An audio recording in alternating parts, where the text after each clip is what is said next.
What's going on, everyone? So, the Lakers got some breaks again today with the Phoenix Suns and the Dallas Mavericks both taking L's. This makes me even more frustrated. This makes me even more bothered that the Lakers didn't handle business against the Sacramento Kings, because now we would have essentially a full game, because half a game for that one plus these two losses basically give us a full game in the standings if we had gotten those wins. And then we have the Warriors coming up on, Saturday? Like, the Lakers would be in excellent shape. But of course, the Lakers don't take things serious, decide not to show up when it matters and it's important, and our three best players decide, hey, let's not play basketball today. And Rui Hachimura and Austin Reeves both try to carry the workload, but Rui doesn't even get the basketball in the second half when he was our best player that game. Let me stop. This is supposed to be a good, joyous video because the Lakers are just getting another break, and they really need to start capitalizing on these things. So the Boston Celtics just ran through the Phoenix Suns, which was great, 127-112, and the Oklahoma City Thunder just handled business against the Dallas Mavericks. Another big game that could be huge for not only the Thunder, the Mavs, but the Lakers. Could be potentially, these two teams play each other again for the last game of the season. So that could go into effect because the Thunder might need that win to stay or fight for a specific standing. And the Dallas Mavericks might need that for, seeding towards the bottom. It's not going to be like a tiebreaker in the sense of like they're going to be leapfrogging one another. Nothing like that. But Dallas would need that win potentially to be the 7th, 6th, or potentially falling into 9th. The Thunder could use that. So it's a game to look out for towards the end of the season. The Lakers' last game is against the Pelicans, which could be another huge game, again, for seedings, conference, things like that. So we'll see how that all plays out. But, again, this is huge for the Lakers because two teams that are ahead of us ended up taking L's. The Lakers now are still in 9th place. They are one game ahead of the Golden State Warriors. Lakers have to win that Golden State game, right? Because if they win that Golden State game, then that's another full game. Now you'd be 2 games ahead of the Warriors, plus you have the tiebreaker at that point, and the Lakers would be in good shape, right? So Lakers have to get that win to kind of keep pace and stay ahead against the Thunder, or against the Warriors. But the Dallas Mavericks now are 2 games ahead of the Lakers, and the Phoenix Suns are 2.5 games ahead of the Lakers. Phoenix has the toughest schedule the rest of the way.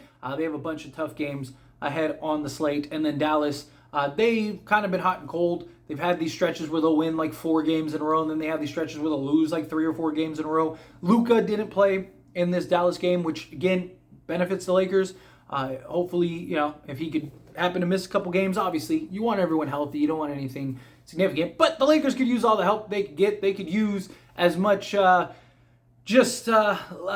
lucky breaks as possible. So definitely would be nice in that regard. But the Lakers, at the end of the day, they have to handle their business, right? They need to do what they are supposed to do. And that's my problem, is like the Lakers, they said this yesterday, right? Not all losses are created equal, right? I would have gladly traded the Milwaukee Bucks loss for the Sacramento Kings loss, right? Like, I would have taken, hey, let's lose to Milwaukee and beat Sacramento if I could. Like, if that was something that you could, you get one exchange, right? That would be what it would be. I mean, I would trade 3 wins right now, like, I'd give up Milwaukee, Minnesota, and pick another win if we could get back the 2 Sacramento games. Because, again, those games matter for the standings. They matter for the tiebreakers. Not all losses are created equal. Yes, a loss is still a loss as far as like the win-loss column goes, and the Lakers can't afford too many losses. But these impact games against the teams that are ahead of us, we need to really start taking advantage of. The Warriors game, we need to take advantage of. Right? These teams keep doing us favors. Phoenix keeps losing. Dallas keeps losing. Sacramento's won lately, but they were on a stretch where they were losing. It's like every time we have an opportunity this season to just really kind of gain some momentum and potentially move into a tie for the 8th seed or whatever, all of a sudden the Lakers just seem to fall apart. If the Lakers handled their business and won those 2 Kings games, right? Like let's say that they lost to Milwaukee, right? But they won both Kings games. Or let's say they lost to Milwaukee and they lost to Minnesota, right? Let's say they took those 2 losses, but we got the 2 Kings games that we lost, right? Well, that would have been 2 full games against Sacramento. Sacramento would have losses. That would have helped us. We still would be in the same space, but we'd be tied for 8th right now, going to take advantage to move ahead of Sacramento for 8th and only be a game and a half behind the 6th and 7th seed. But instead, we're 2 and 2.5 games back and 3 games behind Sacramento. It's just, and really, it's more than that because Sacramento has the tiebreakers. So even if you finish with the same record, then guess what? They leapfrog us. They are ahead of us. Where if the Lakers now aren't just 3 games back, they're technically 4 games back.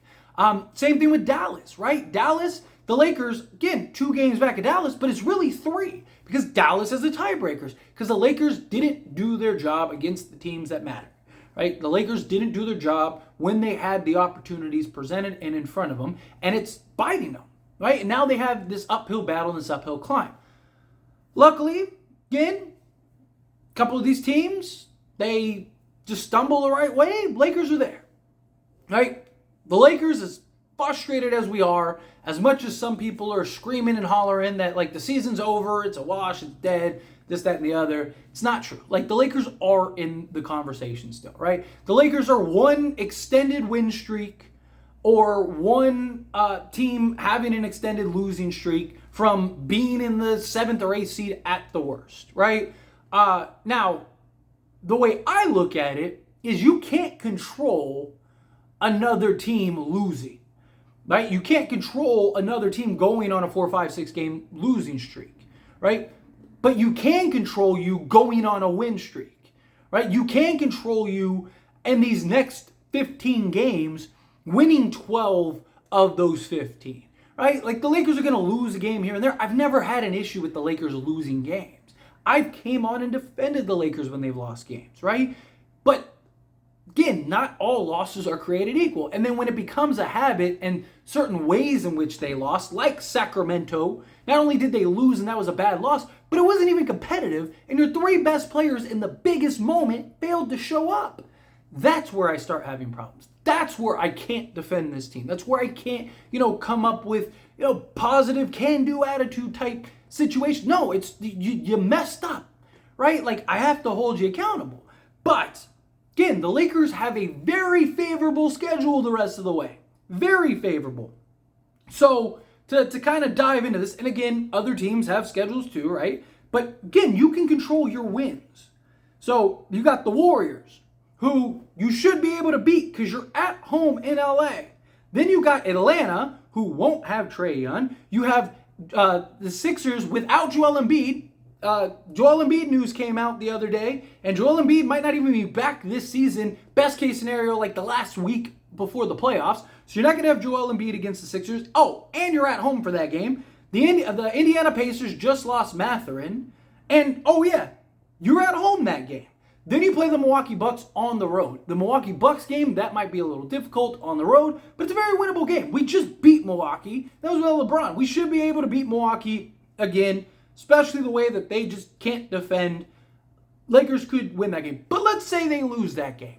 Okay, so you need to at least go on a 4-game win streak. The Warriors, the Hawks, the Sixers, the Pacers. Those 4 games, you have to win. Have to. Now you're 9 games over 500 going into that Milwaukee Bucks game. Say you lose the Bucks game, as I mentioned. Well, now you have the Memphis Grizzlies, the Indiana Pacers again, and the Brooklyn Nets. Those are all 3 games that you should and can win. Now, here's the problem. Those 3 games are on the road. And the Lakers have not been a very good road team at all. But it's the Memphis Grizzlies, who basically half their roster is out, the Indiana Pacers, and the Brooklyn Nets. You can't mess around. Then you close out April with the Toronto Raptors, the Washington Wizards, both on the road. Both teams you need to run through. That should be, realistically, 9 out of your next 10 games. At worst, let's say you lose one of those Pacers games, right? You lose the road game because it's hard to beat a team 2 times in like a 4-game span. So I'll give you those 2 losses. So you need to go 8-2 in those next 10 games. That would at that point put you 11 games over 500, and you have the Cavs, the Timberwolves, the Warriors, the Grizzlies, and the Pelicans. The Grizzlies and the Pelicans are on the road. However, the Grizzlies probably pack it up at that point, call it a season. The Pelicans, if they have the 5th seed locked up, they might just rest guys because it's the last game of the season and they're not going to want to be hurt from Zion and Brandon Ingram and CJ McCollum before they have to go into a playoff matchup. So you may look out there. The Warriors, if they have no shot outside of the 10th seed, they might just rest Steph and guys and just say, hey, let's be healthy. So you might get a break there. The Timberwolves, if they're basically no shot of anything outside of the 4th seed, then it's possible they just say, hey, let's pack it up. And they might not even have Karl Anthony Towns at that point. Lakers are going to have a lot of breaks and a lot of opportunities here. We can't mess around. You keep catching breaks and you keep fumbling the bag. Stop doing that. But anyway, as always, this is a discussion. I pass a question on you. Let me know your thoughts and opinions down in the comments below. What do you think? How do you feel? What are your thoughts of the breaks today for the Lakers? Hopefully we get some more tomorrow, and hopefully the Lakers capitalize on Saturday. That would be beautiful. But we'll see. Time will tell. But again, how do you feel? What your thoughts are? I'd love to hear it. So let me know down in the comments. That being said, if you haven't liked this video, hit that like button. Helps me a lot. Lets me enjoy these types of videos, and I truly appreciate it. Not subscribed to the channel, hit that subscribe button. Turn on the bell notifications. Appreciate y'all. See you in the next one. Thank you.